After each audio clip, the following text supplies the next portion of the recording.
La justice congolaise. La justice congolaise. Nous allons parler avec Manix Yenda aussi. On va brosser parce que c'est l'actualité de tout à l'heure. La levée de la mesure des notifications. Notification, Manix Yenda sera de notre S. C'est la diplomatie agissante du président Félix Tshisekedi. Nous allons aussi entendre le son des cloches des Manix parce que ça, c'est la diplomatie de Tshisekedi. Que dira Manix Yenda quand on sait qu'il est opposant député de la rue? Alors, autre chose, nous allons parler du processus électoral. Le calendrier est-il réaliste? Moïse Katumbi qui vient de quitter l'Union sacrée. Ça sera avec Lompempe Jano. Et si tout va bien, notre dernier invité, Médard Kankolongo. Voilà, fidèles téléspectateurs, la chapin de notre Kinshasa direct. Mais bien avant cela, de l'autre côté, nous avons Jennifer Moussobola Kayembe. Bienvenue à vous, Jennifer. Merci Jean-David Kilolo, mesdames, messieurs, bienvenue. Si vous nous rejoignez sur Télé 50.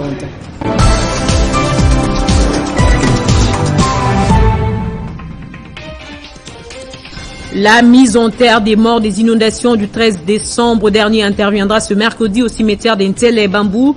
Ce mardi, le chef de l'État, Félix-Antoine Tshisekedi Tshilombo, a pris part à la messe écuménique de suffrage dite au Palais du Peuple à la mémoire des morts des inondations du 13 décembre dernier dans la ville de Kinshasa. À la une également, la RDC peut désormais s'équiper sans entrave d'armes et matériel militaire. Le Conseil de sécurité de l'ONU a mis fin ce mardi à la procédure des notifications en cas d'achat par la RDC d'armes et matériel militaire. La résolution présentée ces jours par la France a été adoptée à l'unanimité par les 15 membres du CS de l'ONU au cours d'une réunion du Conseil de sécurité sur la RDC. Le Conseil de sécurité de l'ONU a également renouvelé le mandat de la MONUSCO pour 1 an en maintenant son effectif actuel.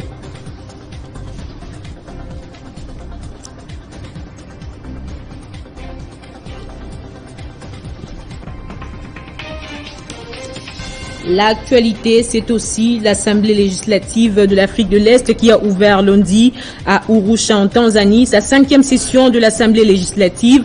Cette session de l'Assemblée générale est l'organe législatif de la communauté de l'Afrique de l'Est. Le parquet sénégalais a requis hier 2 ans de prison ferme contre les députés de l'opposition Massata Samb et Mamadou Niang, jugés à Dakar pour avoir frappé Amine Diaye, une collègue de la majorité, lors d'une séance de l'Assemblée nationale le 1er décembre dernier. Merci à tous de votre fidélité à Télé 50. Retrouvez Christopher Ochokum à la grande édition de ce soir. Entre-temps, je vous laisse en compagnie de Jean-David Kilolo pour la suite de Kinshasa Direct.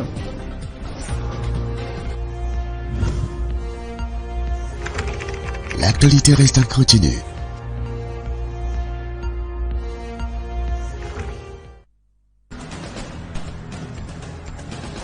Jennifer Moussobola Kayembe, notre premier invité, c'est tout de suite Manix Yenda. Moto déjà Marika Samba kolekanga zate. Aparo ya boti. Aparo ya kolinaye. Ngana déjà Marika Samba. Il avait quel âge? 20 ans. 21 ans. Aye Paris Sika. Na mona ke na farde na maboko. Oui. Moto azawa na kutuna. Moto mega kinga yezaki Kalwila. Abi se présente mon neveu. Abuti Mbushimai.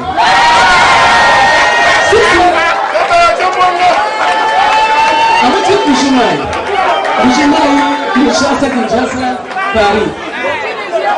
Mais dans le Congo bisabino bisonyo soso tozalaki lokola ye. Mais tokoma musika.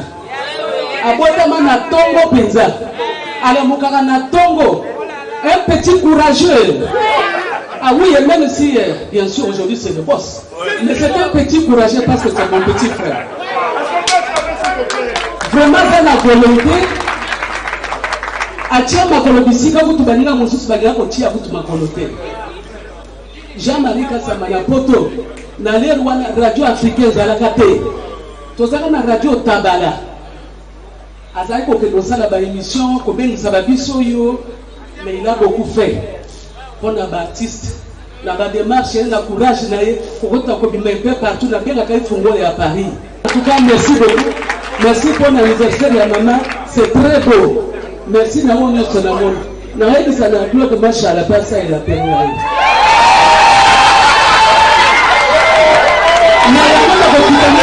profiter de l'occasion. Zamba kate ya mama apangola yo akasema bambi lelo atende musika akoma musika apesi mboka na Sylvie Zongo mboka na bamu sebaliawa mboka na bubu papa kosa nanga ya kwa kisangai ngai yolo yaka.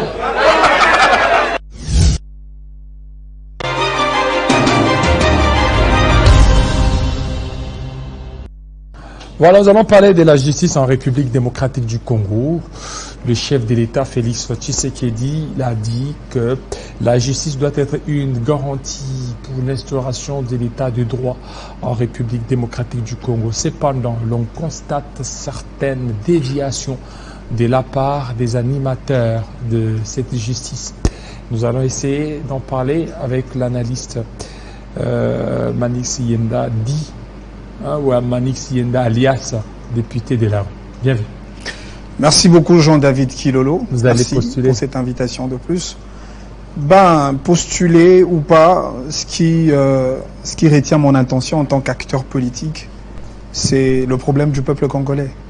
Parce qu'il ne faudrait pas faire des élections la seule et l'unique opportunité Vous êtes déjà pour parti, pouvoir travailler pour le compte du peuple. Un des électeurs dit Manix est déjà parti pour certainement entrer dans les cœurs de plusieurs, parce que je disais que je vais être concurrent aussi de Manix, là où il est. Il dit que non, mais Manix est déjà parti parce qu'il est trop vieux, député de la rue. Et donc, vous avez déjà un pourcentage de la population. C'est une question de reconnaissance du peuple, parce que le peuple qui nous observe en tant qu'acteur politique, le même peuple nous évalue au travers de la qualité de notre travail pour le même peuple. Moi, en tant que député de la rue, acteur politique, membre d'un parti politique, le LGD, Leadership et Gouvernance pour le Développement, j'ai toujours considéré la réalité politique comme un sacerdoce. La responsabilité politique, pour moi, elle est sacrée. Donc, je la consacre pour le peuple, rien que pour le peuple. Raison pour laquelle j'ai consacré l'essentiel de mon combat pour défendre le Congolais vulnérable, le Congolais faible, les citoyens lésés, les Congolais opprimés, les Congolais qui n'ont pas droit à la justice, les Congolais qui n'ont pas droit à la liberté, à l'eau potable, etc. Et donc tout Congolais qui fait l'objet d'une certaine injustice et de l'inégalité sociale, moi je reste leur défenseur. Et donc je suis les défenseurs de la rue, parce qu'aujourd'hui la rue n'a pas des représentants, la rue n'a pas de gens qui défendent et de gens qui travaillent pour résoudre le problème de la rue. La rue, c'est la population congolaise. La rue, c'est la base. La rue, c'est l'électorat qui donne le pouvoir à ceux-là qui détiennent les bâtons de commandement de la République. La rue aussi, c'est l'instauration d'une justice distributive. Effectivement, parce que même quand vous lisez notre Constitution, je l'ai toujours dit, d'ailleurs, la Constitution est un vœu collectif. La Constitution, c'est le vouloir vivre collectif du peuple congolais qui est matérialisé au travers d'un document qu'on appelle la loi fondamentale. Et dans cette constitution, le peuple a exprimé un vœu de bâtir au cœur de l'Afrique un état de droit qui repose sur une justice. Nous parlons de l'indépendance de la justice, nous allons un peu scinder en deux. À la fin de votre intervention, vous allez parler aussi des maisons, mais il y a les dossiers judiciaires qui fait couler encre et salive. Dossier Boukangalonzo. On a vu les anciens de la faculté de droit. On a vu les étudiants de la faculté de droit. On a vu certains professeurs qui sont montés au créneau pour fustiger le deuxième arrêt de la Cour constitutionnelle sur une même affaire, sur l'affaire Boukangalonzo. C'est inquiétant. Face à l'injustice, aucun Congolais n'a le devoir d'être neutre. Parce que le mal, contre le mal, nous devons prendre position. Aucun Congolais n'a les privilèges de rester neutre face au mal qui gangrène et qui infeste même les fonctionnements normaux de la République. Les tissus démocratiques est en train d'être déchirés. Je vous ai dit que l'état de droit est un édifice que nous avions construit à travers le vouloir vivre collectif du peuple congolais. Et aujourd'hui, nous sommes dans une sorte de compromission. Parce que la justice ne se repose plus sur le texte, sur le principe de droit, sur le respect de la sacralité de la vie humaine. La justice ne se repose plus sur l'indépendance de ces juges qui ont pour mission de faire dire le droit conformément à la législation nationale. Et donc, quoi de plus normal que tout le Congolais essaye de monter au créneau, tous azimuts, pour essayer de dire non à cette sorte d'injustice contre un citoyen qui a servi de manière loyale à la République, quelqu'un qui était le chef du gouvernement, qui a fait son travail comme il se doit. Eh bien, je crois que les étudiants ont tout intérêt de dire non à cette injustice. Les étudiants, ils commencent à donner cours des droits constitutionnels à leurs professeurs. Vous savez, la vérité a toujours été un enseignement le plus facile à rendre. Et donc, ça ne demande pas beaucoup de théorie, beaucoup de doctrine, beaucoup de philosophie pour donner la leçon de la vérité. Même un enfant de 10 ans, parce qu'il sait la vérité, je pense, il peut la traduire à sa manière, parce que la vérité, elle reste la vérité. Et aujourd'hui, les étudiants congolais, les professeurs congolais, le jeune congolais, les femmes congolaises, tout le Congolais en général comprennent qu'aujourd'hui, Matata fait l'objet d'un acharnement politique. Vous ne pouvez pas imaginer les différentes pressions que nous recevons ça et là sur ce dossier. Vous ne pouvez pas imaginer ce grand travail que nous faisons dans le sens de formater ou réformater même la tête de beaucoup de Congolais qui ont été dupés par ces mensonges entretenus par les détracteurs de M. Matata. Des gens qui parlent de Bukangalonzo, des gens qui parlent de, voilà, il a sémé les maïs et que voilà, il a récolté l'université Mapon. Toutes ces choses-là, aujourd'hui, nous sommes butés effectivement à faire ce travail de désintoxiquer la population congolaise de cette drogue du mensonge. Et c'est un grand travail. Et aujourd'hui, nous subissons le complot des détracteurs, des ennemis de la République qui veulent à tout prix éliminer le professeur Augustin Matata. Déjà les professeurs, on a vu les professeurs d'université de Lubumbashi, des grands professeurs comme le professeur Banzema Lela, ce sont des professeurs de droit constitutionnel, mais vous ne voyez pas que ça commence beaucoup plus un peu à remettre en cause les études de droit, surtout vous qui avez fait le droit, vous qui défendez le droit. Qu'est-ce que vous pouvez donner comme leçon à ceux qui sont à la maison ou ceux qui sont à l'école secondaire, qui veulent aussi apprendre les études de droit, mais lorsqu'il y a beaucoup plus ces contestations, ces ping-pong, tantôt c'est le premier arrêt, tantôt c'est le deuxième arrêt, c'est compliqué, M. Maniti. Non, mais écoutez, c'est un problème de conscience. Il vous souviendrez qu'il y a un dicton français qui dit « Science sans conscience n'est que ruine de l'âme ». C'est une question des responsabilités de la communauté scientifique, mais aussi c'est une question d'honnêteté intellectuelle, une question de probité morale. C'est vrai, nous sommes hommes et femmes de science, mais comment nous produisons, comment nous rendons l'intelligence scientifique au bénéfice de la communauté qui la reçoivent comme bénéficiaires. C'est en cela que nous devons être responsables. Et donc, aujourd'hui, moi, tout ce que je peux dire, je voudrais... Les problèmes d'ailleurs, ce n'est même pas un problème de la discipline de droit, ce n'est même pas un problème des juristes ou encore des économistes, c'est un problème de l'homme congolais qui n'arrive pas à respecter les règles prévues. Parce qu'au sujet de Matata, au sujet de cet arrêt dont vous venez de faire allusion tout à l'heure, les principes de droit constitutionnel sont prévus. Les règles y afférentes, notamment les règles de procédure, tout est déjà prévu.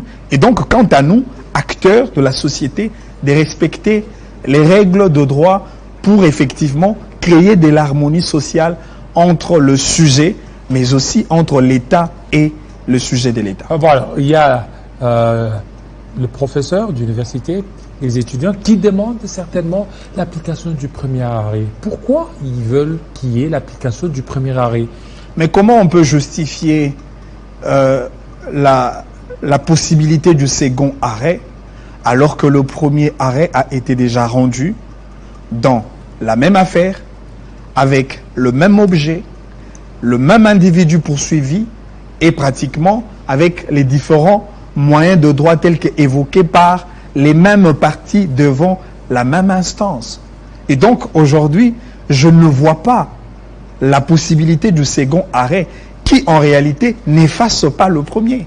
Alors que le premier arrêt rendu en bonne et due forme et selon les règles de droit constitutionnel prévues, cet arrêt-là a encore ses effets juridiques en vigueur au regard effectivement de la teneur du dispositif de la Constitution, l'article 168 de la Constitution qui dit que les arrêts de la Cour sont exécutoires à l'égard de tous. Et donc aujourd'hui, cet arrêt-là demeure d'application et revêt les caractères et effets juridiques à l'égard de tous. Et donc je ne vois pas l'importance d'évoquer le deuxième. Dans l'histoire de la Cour constitutionnelle, on a 2 arrêts sur même affaire. Une première fois que le premier ministre du pays est traduit devant la justice, l'ironie du sort, c'est les premiers ministres de la République qui a mieux servi la République. Et donc, vous allez vous rendre compte que c'est un combat contre le champion de la République. Si Patrice Emery Lumumba a été éliminé, simplement parce qu'il était champion. Si Mosé Laurent Désiré Kabila, il a été éliminé, c'est simplement parce qu'il était champion. Et donc aujourd'hui, il y a un combat entre 2 blocs. Les ennemis de la République, et donc les cyniques, contre les gens qui sont remplis d'une passion de servir la nation et d'accomplir effectivement une mission pour le bénéfice du peuple. Malheureusement, nous le constatons aujourd'hui, en plein 21e siècle, et donc, tout ce que je peux dire à la population congolaise, c'est de monter au créneau, de se mobiliser en général pour dire non à l'injustice, parce que notre pays a comme devise, la première d'ailleurs, la justice. Notre pays a postulé pour la création d'un état de droit qui fonde sur les mêmes valeurs de la justice, et donc nous devons respecter la justice. Voilà. D'ailleurs, vous savez, je voudrais même évoquer, en parlant de la justice, les cas d'une dame. Oui, voilà pourquoi. C'était ça aussi ma relance, puisque nous sommes en train de parler de l'indépendance de la justice. Il y a même certains particuliers qui se plaignent de la non-application de certaines décisions judiciaires. Non, mais c'est très décevant lorsqu'on se rend compte qu'un pays aussi grand comme la RDC, avec autant de défis que nous avons, nous commençons par déchirer le contrat social, les pactes républicains. Nous commençons par mettre de côté les grandes valeurs qui peuvent diriger la République, notamment la valeur de la justice. Aujourd'hui, le fait d'avoir une concession, une grande concession, le fait d'avoir une parcelle en pleine ville de la Gombe, eh bien vous devenez pratiquement l'objet de tout un acharnement, de trafic d'influence et des gens qui exercent de manière abusive d'ailleurs leur autorité institutionnelle pour vous mater et vous ôter votre droit immobilier que vous avez sur votre parcelle. Le cas par exemple de cette dame, une veuve d'ailleurs, une compatriote congolaise, maman Janine Yanga. Et jusque-là, ça n'a pas encore été résolu. Non, mais pas du tout. Là, il a passé plus d'une fois. Mais ici, cette dame continue de réclamer justice. Elle a sa concession à Njili Brasserie. Elle a obtenu cette concession avec son mari depuis 1958. Après, il y a eu des combats parce que, je vous ai dit, dans notre pays, il y a un peu cette forme de justice de vengeance privée, cette forme de la loi de plus fort, l'œil pour œil, dent pour dent, que ceux qui sont forts essayent de dominer sur les faibles. On a combattu cette femme, maman Janine Yanga, veuve de son état. Et d'ailleurs, son mari qui souffrait d'une grave maladie à cause de ses dossiers judiciaires. Son mari a rendu l'âme. Son mari. Effectivement. Et donc aujourd'hui, la dame, maman Janine Yanga, fait pratiquement la continuité du combat de son mari en tant que veuve. Alors qu'elle a toutes les décisions à sa faveur. Non mais justement, le dossier a été sur la table du tribunal de grande instance de Kinshasa-Gombe. Et depuis 2017, la dame a obtenu un jugement en sa faveur. C'est lui, effectivement, de faire partir toutes ces personnes qui occupent de manière illégale sa concession au niveau d'Ondjili Brasserie. Mais malheureusement, parce qu'il y a des hommes forts, parce qu'il y a des gens qui savent instrumentaliser la justice, parce qu'il y a des gens qui jouent avec de l'argent, du cash, parce qu'il y a des gens qui utilisent leur carnet d'adresse pour influencer un certain nombre d'officiels de la République, et que voilà, il y a un expatrié, un Indien, en coréité avec certains officiels de la place, continue de bafouer ces jugements. Est-ce que la dame a tous les documents? La dame a tous les documents. Je l'ai entendu, je l'ai vu. Et vous avez suivi aussi? Non, mais j'ai suivi même le dossier. Elle a son titre immobilier. Elle a tout ce droit par rapport à sa possession. Des documents originaux. Il y a même des faussaires aussi dans ces données. Mais si la justice valide effectivement l'authenticité de ces documents au point de rendre un jugement en faveur de cette femme, cela voudrait tout simplement dire que la femme détient des documents vrais. Mais ce qui est très grave, l'Indien qui occupe actuellement la concession, de manière illégale d'ailleurs, bandit devant certaines instances, devant les officiels, notamment le ministre des Affaires foncières, des faux documents. Des faux. Et encore, chose grave, les mêmes Indiens avec le même bloc de ceux-là qui veulent usurper de manière illégale la concession de cette veuve, Janine Yanga, ils ont utilisé même un faux jugement pour effectivement s'accaparer de cette concession. Et donc, aujourd'hui, on ne sait pas si l'état de droit réellement existe. Encore que le jugement auquel Mme Janine Yanga bénéficie aujourd'hui, c'est un jugement qui a été rendu au nom du peuple congolais, au nom du président de la République. Et donc aujourd'hui, lorsqu'on voit un expatrié qui vient sur le sol congolais, tout en violant la législation de toute une nation, cela peut être considéré d'abord comme un acte de rébellion. Et des deux, un manque de respect à l'institution président de la République et de surcroît est une insulte. Cela est une insulte à l'égard de tout un peuple que nous sommes, parce que les jugements, les arrêts de notre pays sont rendus aussi au nom du peuple congolais. C'est comme ça que cette dame continue de réclamer justice. Moi, je suis député de la rue. Mon travail, mon combat, c'est de défendre les Congolais qui sont victimes de l'injustice. Les Congolais qui n'ont pas de voix, parce que je suis la voix de sans voix, la bouche des bouches qui n'ont pas de bouche. Raison pour laquelle... Est-ce qu'elle a saisi les instances judiciaires, les instances aussi politiques, parce que tout ça se joue actuellement. Elle ne va pas que s'arrêter au niveau des instances judiciaires, il pourra aussi saisir d'autres responsables. Non, mais la dame, elle a saisi pratiquement toutes les instances judiciaires. Elle a rapproché les officiels du pays qui travaillent dans ces secteurs respectifs. Elle a fait des plaidoyers encore qu'elle a été passée sur vos différents médias pour crier et réclamer justice à sa faveur. Mais attention, au-delà de tout, mais ce qui bloque, c'est l'argent. Parce que ceux-là qui ont beaucoup d'argent, ils veulent mater sur le faible. Ils veulent voler la concession, un droit de toute une femme, un droit d'une veuve, un droit d'une compatriote congolais qui a obtenu sa parcelle dans des conditions aussi légales. Et donc, aujourd'hui, tout ce que nous pouvons dire, c'est d'inviter le président de la République, en sa qualité des gardiens de bon fonctionnement des institutions de la République, en sa qualité des symboles de l'unité nationale, mais aussi en sa qualité des magistrats suprêmes, que le président de la République s'implique de manière personnelle. Parce que il y a des gens qui travaillent au nom de l'union sacrée de la nation, aux côtés du président de la République, mais qui ont comme mission ternir l'image du président et saper même les efforts du président dans le sens de la création et de la constitution d'un état de droit tel que voulu par tout le Congolais en général, parce que je l'ai dit au prologue de mon intervention, que l'état de droit est un vœu collectif du peuple congolais. Et donc, cette dame continue de réclamer son bien et que toute personne parce que je voudrais même citer son nom, hein, parce que l'Indien là, c'est celui, c'est Non, M. non. Harris, c'est celui qui est le propriétaire de l'hôpital HJ. Ce n'est pas normal.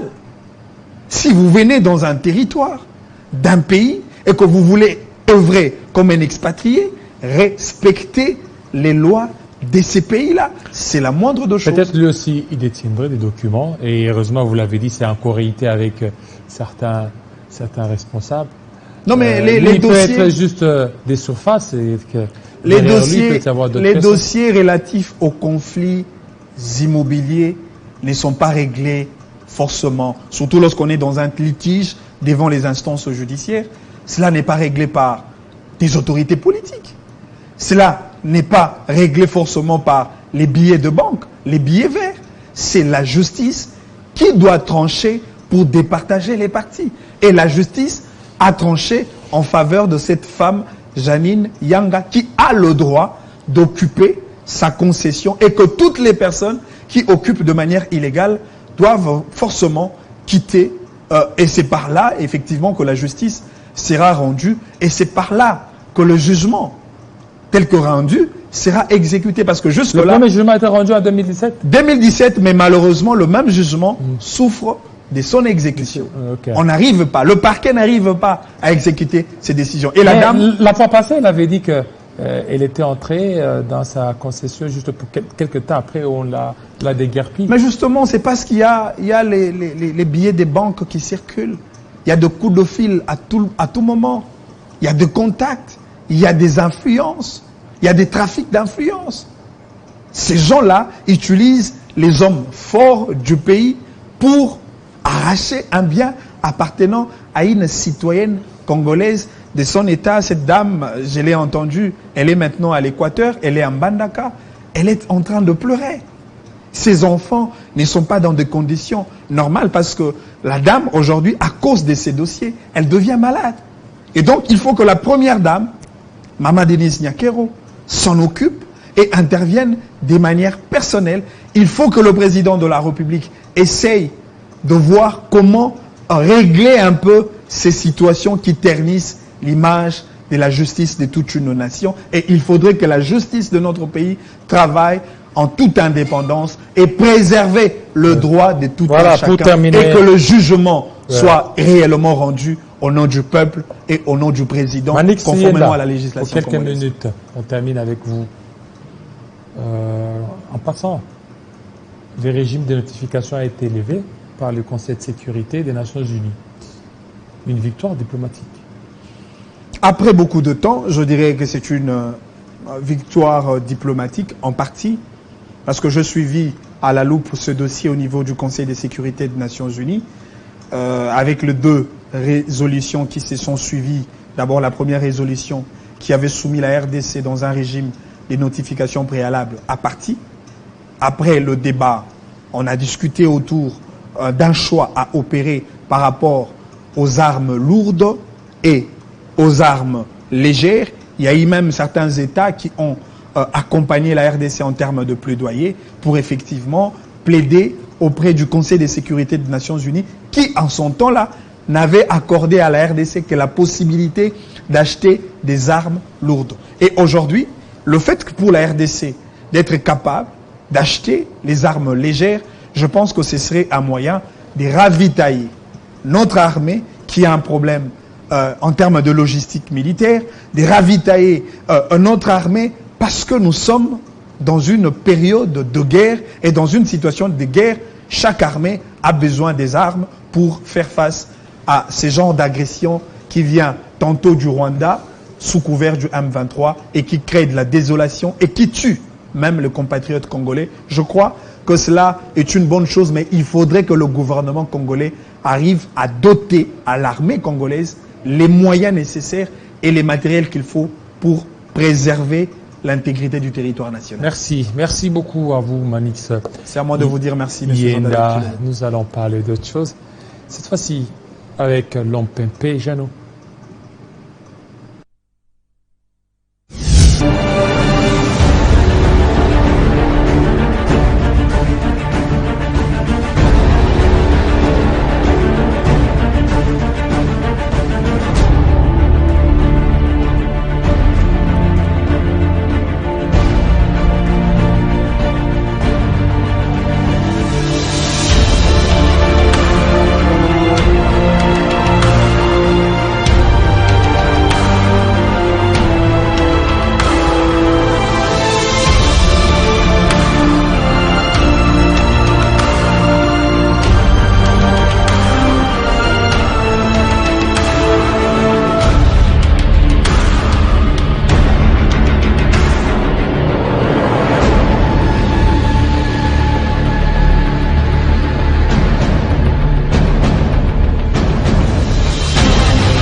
À Lubumbashi, il y a l'ouverture du congrès, le congrès de Moïse Katumbi Chapwe.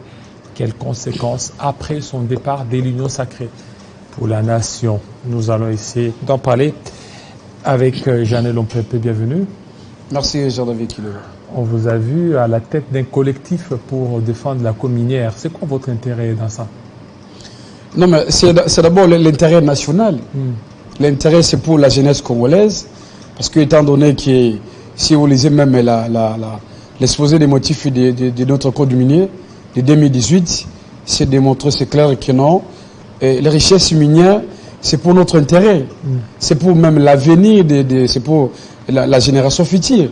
Et que lorsqu'il y a des croix, que lorsqu'il y a des révélations accablantes, qui ensuite directement les noms des autorités, notamment même des ministres et tant d'autres, je crois que nous sommes là pour réclamer la justice. C'est comme ça que nous avons pris l'initiative de saisir le procureur général après la Cour de cassation pour nous demander, n'est-ce pas, de pouvoir enquêter par rapport à des révélations sur ce dossier-là communié.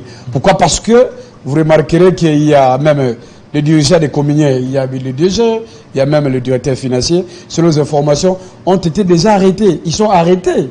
Vous voyez un peu. Et dans tout ça, au-delà de tout ça, il y a aussi même des responsabilités politiques. Mais pourquoi c'est qui remontent même au niveau du ministre du portefeuille. C'est comme ça que moi j'estime. Dans ce dossier des communières, c'est parce que l'IGF s'est beaucoup plus inspiré des informations des AVZ, alors qu'il y a d'autres informations qui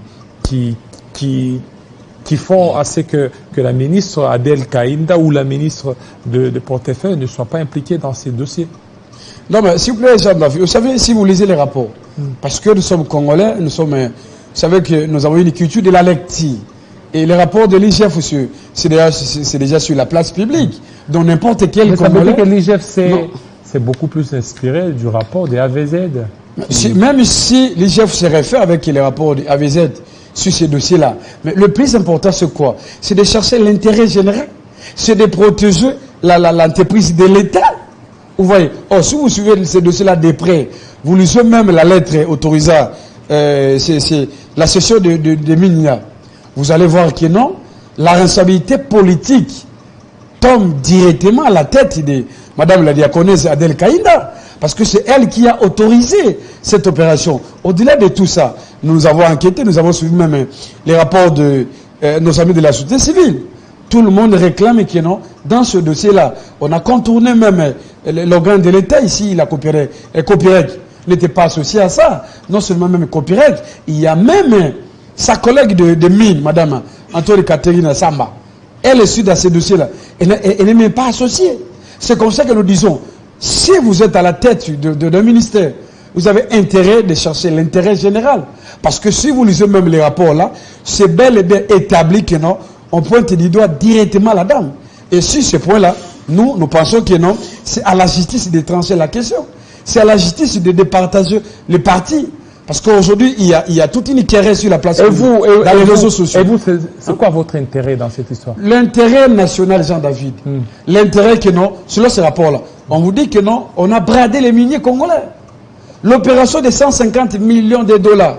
Aujourd'hui, on a revendu ça à 33 millions de dollars. Vous voulez que la lumière soit établie, c'est ça? Mais c'est ça. Nous voulons voir la vérité.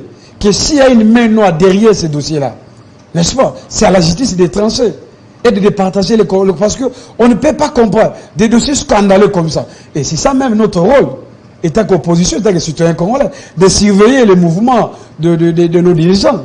Parce qu'on a l'impression, ceux qui pensent que non, voilà, nous sommes dans une campagne d'acharnement. Non. On dit de vous d'être manipulé, c'est que vous avez été manipulé par certains politiques cherchant à salir l'image de certains ministères.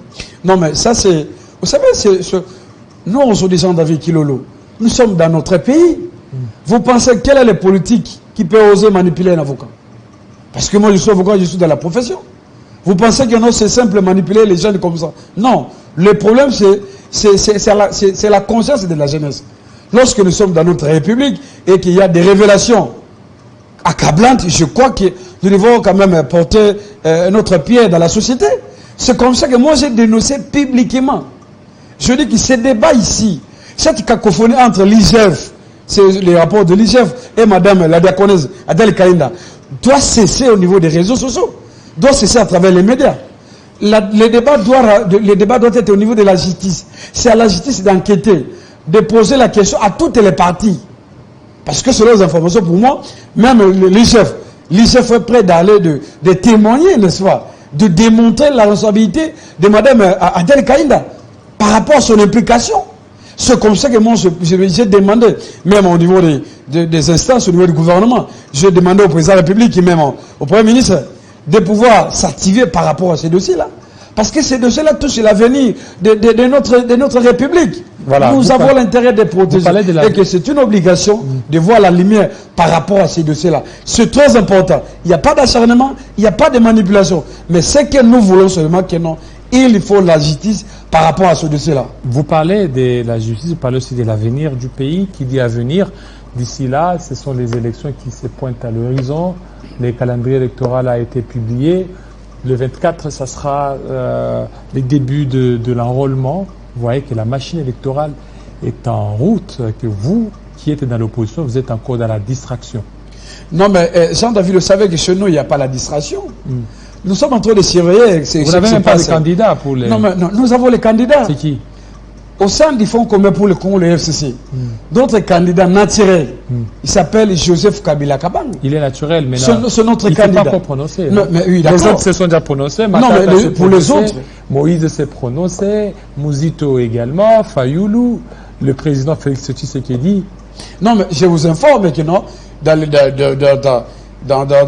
crois que dans la semaine prochaine, d'ici peu, là, vous allez voir que les sociétaires du Fonds commun pour le Congo vont pouvoir annoncer officiellement la candidature de Kabila Kabang. Parce qu'aujourd'hui... Pas de Katumbi. Non, mais non, écoutez, non. Katumbi n'est plus avec nous. Oui, mais il y a eu réconciliation, non? Non, mais écoutez, non. Ça, c'est une réconciliation entre nos compatriotes du Katanga. Ça n'a rien à voir avec la politique. En politique, Katumbi, il est dans son parti politique. D'ailleurs, j'aurais même appris qu'il est en plein congrès.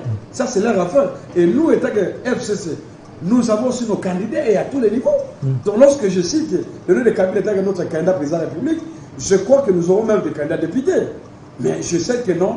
Bientôt, là, je crois que vous allez voir comment lui-même, n'est-ce pas, il va se prononcer par rapport à cela. Non seulement il va se prononcer, mais sa candidature, c'est pour l'intérêt général. C'est le peuple congolais qui réclame. Ce n'est pas à nous. Donc, passez, allez dans nos provinces, allez voir comment les Congolais, c'est tous les jeunes, tout le monde réclame les retours de Kabila. Voilà, et oui, c'est bien. Je pense même Jocelyn qui est là, parce que vous allez changer les thématiques. Il réclame le retour de Joseph Kabila Kabange, mais il y a déjà Moïse Katumbi Chapwe qui a quitté certainement l'Union sacrée. Quelles conséquences il y aura par rapport à ces chambardements au niveau institutionnel et au niveau du microcosme politique congolais? Non, mais c'est très simple, Jean-David. Vous savez que Katumbi n'est pas dans son premier jeu. À l'époque, vous avez vu comment Katumbi se comportait avec nous. N'est-ce pas? Il a toujours utilisé la théorie de victimisation. Donc, jusque-là, il n'y a pas de... Donc, vous n'êtes pas ouvert envers Katumbi? Non, mais écoutez, Katumbi, c'est notre compatriote.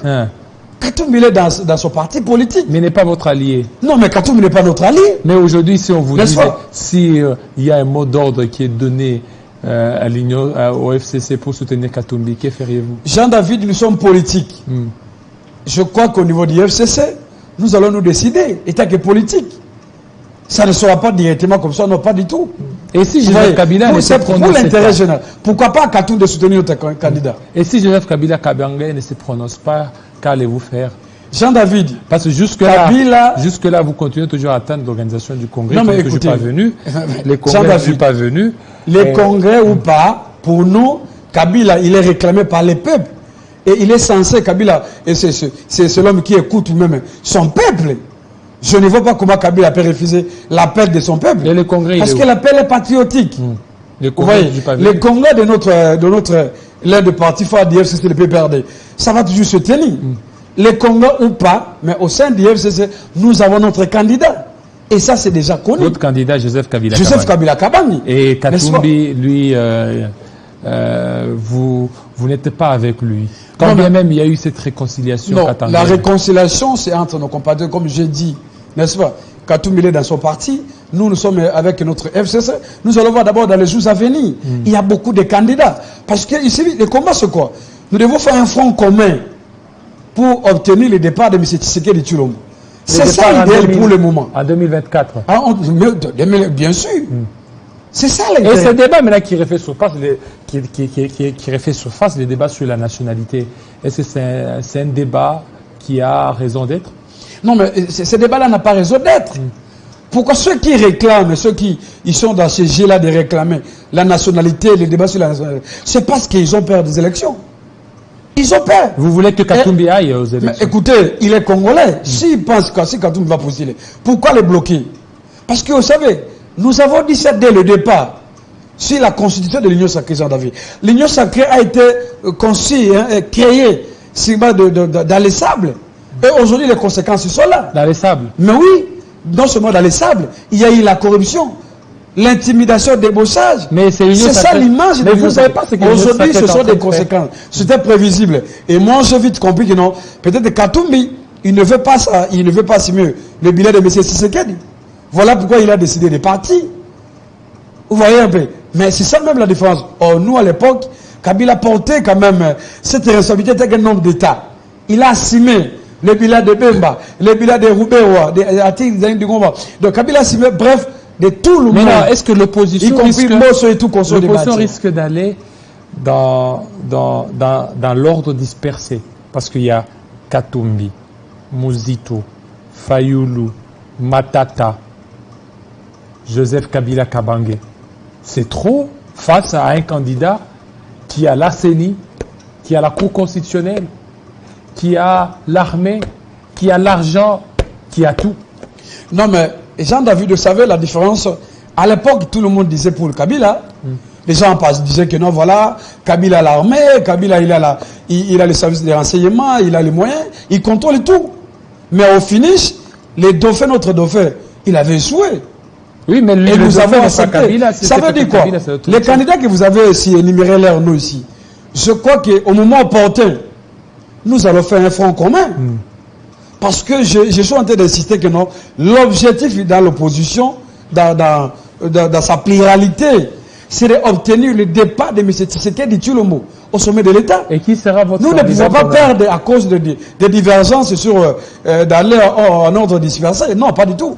Nous savons que non, en face de nous, Tshisekedi n'a pas un bilan et que Tshisekedi avec sa famille politique là. Quand on voit Tshisekedi avec Mbosso, on voit Tshisekedi avec Bati, on voit Tshisekedi avec quelqu'un comme Jean-Pierre Bemba, on voit Tshisekedi avec d'autres mini-frères qui ils se sont autoproclamés des leaders dans leur province. Nous savons que non, nous allons battre Tshisekedi. N'est-ce pas? La question majeure, c'est quoi? Vous avez fait allusion à la CENI. Vous avez fait allusion à la CENI. C'est là où nous continuons à réitérer encore notre position. De quoi? Parce que c'est la question de la CENI. La CENI avec Denis Kadima Kazadi ne reflète pas, n'inspire pas la confiance pour nous les parties prenantes. Nous devons voir la confiance au sein de la CENI. Mais regardez comment Kadima se comporte. D'abord, cette guerre-là, cacophonie là, Kadima est Patricia Asia. Même si nous savons comment Patricia m'a cette dame-là et se retrouve à la CENI. Vous avez vu comment elle s'est retrouvée dans les quotas de Katanga? Parce que les quotas là, c'était pour les Katanga. Mais on ne sait pas par quel miracle son nom a été inséré par M. Mbosso. Et qu'aujourd'hui, ce que nous disons chaque jour, nous avons raison de réclamer les consensus. Au sein au bureau de la CENI. Alors que déjà 2023, le chef de l'État l'a déclaré, c'est une année électorale. Vous voulez encore quel consensus? Ça va prendre du temps alors que Jean-David, élection. Il ne faut pas suivre ce que Tshisekedi dit. Dans son dernier discours là, Tshisekedi a raté même l'occasion de clarifier, de dire aux Congolais le bilan de son quinquennat. Il a raté l'occasion. Mais comment il va le dire? Il n'a pas 5 ans. Voilà pourquoi. Il n'a pas 5 ans. Il n'a que pratiquement 4 ans. Jean-David. Alors pour parler du bilan de quinquennat, il faut attendre 5 ans. On a déjà dit 4 ans déjà, il fallait profiter. Il fallait profiter. Voilà pourquoi nous sommes en train d'insister sur les consensus au bureau de la CENI et avoir de juges neutres, des juges électoraux censés être être des bons juges. Mais l'appareil Parce que judiciaire a déjà mis en place, ça a été non, mis en mais place. écoutez, regardez ce qui se passe à la Cour constitutionnelle. Cette Cour-là, aujourd'hui, posez la question même aux scientifiques, parce que, vous savez, dans notre Constitution, il y a eu ce qu'on appelle ça, des rédacteurs. Je fais allusion même avec les professeurs Mampouya et tant d'autres. Ils ont écrit cette Constitution. Mais regardez le comportement de tous ces juges-là. Ces juges-là nommés par M. Tshisekedi Tshilombo. C'est très grave. Ils sont là pour terner encore davantage l'image de la Cour constitutionnelle. Ça sera pour la première fois. Dans notre histoire, la Cour a rendu un arrêt et je vis encore un groupe de sénateurs. C'est encore la même Cour pour se prononcer sur la même question, Jean-David. Ça, c'est quel Cour?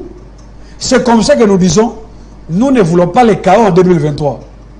N'est-ce pas? Nous avons tellement beaucoup pleuré nos compatriotes et que nous voulons que 2023 soit un rendez-vous démocratique où les meilleurs candidats, celui qui a gagné, doit passer. Alors, lorsqu'on nous voyons déjà, M. Denis Kadima, il agit c'est comme s'il est en train d'agir. Mais les élections, c'est pour bientôt. Hein? C'est pour bientôt, les élections. Oui, c'est pour bientôt. Vous devez vous préparer. Hein? Non, mais nous sommes en train de préparer sérieusement. Vous êtes en train de préparer, vous êtes prêts? Non, nous sommes non seulement prêts, mais nous préparons chaque jour. Comment obtenir le départ de M. Tshisekedi? Quel message des élections aviez pour parler aujourd'hui, pour qu'on vous élise? Non, mais le message est simple. Au niveau de la présence de la République, le peuple congolais, n'est-ce pas, dans son ensemble, connaît ce qu'on appelle ça, le bilan de Kabila. Pendant les 18 ans, comment Kabila il a trouvé ce pays? Ce qu'il a fait dans ce pays. Aujourd'hui au Congo, il y a la démocratie. Il y a non seulement la démocratie, il y a la liberté d'expression. Il y a eu l'alternance. Ce pays a été pacifié, unifié. N'est-ce pas? Parce qu'il y avait une volonté d'un jeune qui a sacrifié sa vie, sa jeunesse pour établir ce pays. Voilà. Donc sur ce point-là, Kabila a un bilan prononcé. Deuxième élément encore, nous étant que des jeunes députés, nous avons un message. Des jeunes députés. Nous disons, mais bien sûr. Vous serez député. Mais bien sûr. Nous devons aller au Parlement là. Voilà, parce que nous ne pouvons pas laisser Mosso et les autres. Pour terminer. Nous ne pouvons pas laisser Bahati encore. Pour terminer. D'être les chefs de corps. Pour terminer, demain, ça sera l'ouverture de conférence de gouverneurs au niveau de l'Équateur. D'ailleurs, j'ai même oublié de poser la question à Manik Siyenda. C'est chez eux. Non, mais il est l'un des candidats, c'est aussi un candidat. Il n'y a pas d'infrastructure. C'est que même l'accueil a été très difficile. Mais c'est normal, parce qu'aujourd'hui l'Équateur est victime de la politique de M. Tshisekedi. Tshisekedi finit son mandat l'année prochaine. Mais l'Équateur a gagné quoi? Dans la province de... Parce qu'aujourd'hui, l'Équateur est démembré. Il y a au moins 5 provinces. Mais allez à l'Équateur, allez visiter l'Équateur. À part ce que Kabila a laissé. L'hôtel qui est fatigué va passer la nuit demain à l'Équateur. Et les restes des membres du gouvernement. Ce sont des œuvres laissées par Kabila. Tshisekedi, il n'a rien fait pour l'Équateur. Voilà pourquoi cette conférence de gouverneurs, vous savez que le pouvoir constituant original, il y avait une volonté politique de chaque année d'organiser la conférence de gouverneurs pour évaluer, n'est-ce pas, le développement de chaque province. Malheureusement, ce n'est pas le cas aujourd'hui. Aujourd'hui, la vision est totalement par rapport à la Constitution. Nous avons créé la Caisse nationale de péréquation. C'est pour servir le développement de nos provinces. Mais aujourd'hui, pourquoi on n'en parle pas? La Caisse nationale de péréquation s'est rattachée à la primature. Posez la question à la primature. Quel est le projet, n'est-ce pas, pour la Caisse nationale de péréquation? Il n'y a rien du tout. Voilà. Donc j'estime seulement que non. C'est juste un rendez-vous à M. Tshisekedi d'aller visiter comme il est toujours dans le Monsieur Jean absolument rien du tout.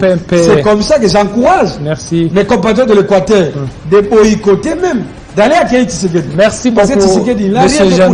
Merci. Merci, fidèles téléspectateurs. Vous avez été nombreux à nous suivre. Vous aviez raison de le faire. Merci à Manik Siyenda. Merci à vous, Lompepe. Merci. Restez branchés sur Télé 50. Tout à l'heure, la grande édition de Christopher Ochokoum. Portez-vous très bien et à très bientôt.